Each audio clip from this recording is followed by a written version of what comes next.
Welcome to Outpostings Live. In this short video, I want to explain to you the only two options I think American Christians have in relation to war. We'll get into that in just a second.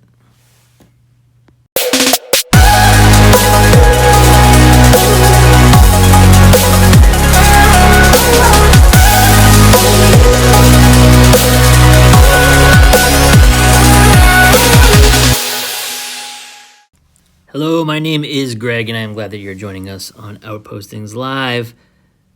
Here's what we're going to talk about today. What do we do with war as Christians? It's something that Christians have thought about and talked about for a long time, and I feel like maybe it's something we don't talk about all that often that we probably should be.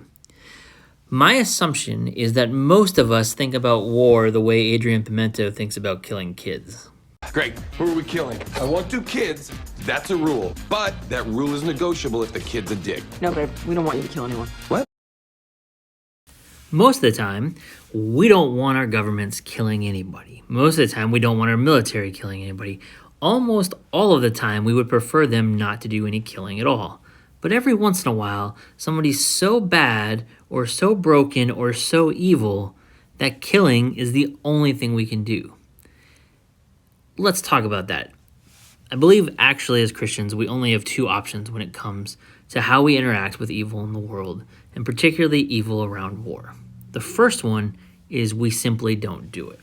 The first one is nonviolence. This is the default position for all Christian thinking about war and violence in the world, which is Jesus has come to bring a kingdom of peace, and we are called to be peacemakers.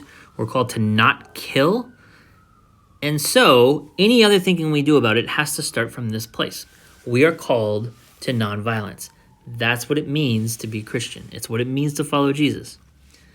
Okay, but certainly there are times when the evil is so bad, when the threat is so egregious and so grievous that we have to do something besides not be violent. Certainly there are times when violence is justified, when violence could somehow be redemptive and helpful in the world.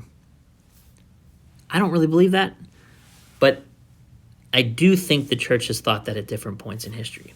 The church has made this argument throughout history in something we call just war theory. Just war theory is really simple. It's pretty straightforward. It starts first off from trying to limit war. Okay, we don't approach just war theory from a position of war automatically has to happen and we can do anything we want, and this is how we justify it. It goes the other way. Peace is our default position, right? Nonviolence is where we start.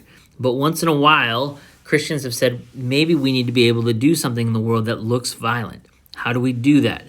What are the things, what are the parameters that we have to put in place to make that happen? There are several versions of just war theory that exist throughout history, but there's some very basic principles that make just war theory make sense. The first one is you can never go to war just because you want to, right? You can't go to war for wrong reasons. The very first rule of just war theory is that you absolutely have to go to war for the right reasons, and those right reasons are love of neighbor, right? If the reason is vengeance, if the reason is greed, is the reason to gain power, that's a no in the Christian tradition. The second principle in just war theory is proportionality, which is whatever means you bring to that battle or that violent act has to be relegated to the amount of violence that's been incurred on the party that you're protecting. And that brings up the third piece of just war theory. The third piece of just war theory is that you can't actually go to fight for yourself. Just war theory argues that you actually have to be protecting somebody else. If the only interests you're protecting are yourself, that's not a just war. Okay, so given that, those are the basics, right? That gets developed and thought about and talked about and reasoned through and written about, and you can find all kinds of things along the way on that. What do we do as American Christians then if the war or the battle or the violent acts that are happening on our behalf in a certain way are happening without our approval, without our endorsement, and they promise to not be just war, right? They promise not to fulfill the requirements necessary to be just in any real way. I think that's an amazing question, and it's an important question, and it's one we're going to have to answer throughout this year and moving forward. It's one we've had to answer for a long time, but we haven't actually done that formation. We haven't actually been asking that kind of question. But there's a tweet recently by our president, Donald Trump, and this is not an anti-Trump thing, right? I actually don't hate Trump. I don't love Trump. I don't hate Clinton. I don't love Clinton. None of those things matter to me that much because I do want to follow Jesus in the political world, and I want to figure out what that looks like. But here's the thing. If you're going to say in a tweet something like this, that we might strike back perhaps in a disproportionate manner, well, then you've already told me that there's no chance the action we're doing has any bearing in just war theory. It cannot be just. So as Christians, we have to say no to this. Right? Even if you believe that in some scenarios you might have to go to war, there's no Christian tradition that says you can always go to war anytime you want. That's not how this works. That's not what it means to follow Jesus. Jesus has to shape our views on war and violence. We're going to talk about this throughout 2020 because I'm going to keep bringing this up. But here's the deal. It's really simple. It's really important. You have two options that are faithful options as Christian. There isn't a third option. There's not a go to war anytime the government tells you to. Go to war anytime the president says it's a good idea. Go to war whenever Democrats are in office. Go to war whenever Republicans are in office. It doesn't work that way. We have to take each of these violent acts, look at them specifically, and say, do they hold up in light of what Jesus has called us to? And the very short, really obvious answer to that is our actions against Iran right now do not. All right. It doesn't matter that we killed somebody who everybody says is a really bad guy. Now we're back to the Adrian Pimento view of war. That's not how this works for us. We don't get to hate somebody enough that it's okay to kill them. That's not what it means to be a follower of Jesus. So as you go through the year, as you look at these things, as you try to figure out what it means to react to this kind of stuff, start from a place of, is this just at all? No. And really we should start further back from that.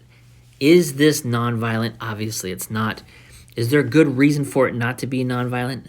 No, there's not good Christian reasons for it. So we say to this one in particular, sorry, Trump, we're out. I just started doing these. If you like this, if this is helpful for you, I'm going to start doing these more consistently around these issues, particularly of what it means for Christians to engage political power and war and violence. So please subscribe. Go ahead and sign on, subscribe, like it, all of that stuff. That helps me a ton. If you want just regular Bible teaching that isn't tied to this stuff or to these topics or just whatever I'm feeling that day, you can check out my almost daily YouTube videos called Bible Mornings. If you search Bible Mornings with Greg Richards, you will track those down almost immediately, and you can watch the stuff we've been doing on Colossians, Ephesians, the Gospel of Luke. There's going to be some overlap, but by and large, that's a Bible study you might really enjoy. All right. I hope this is helpful for you. If it is, please send it around. If you have questions, if you want to talk, if you want to yell at me about it, I'm happy to do any of that stuff. So get in touch with me, and we'll talk to you later. Peace.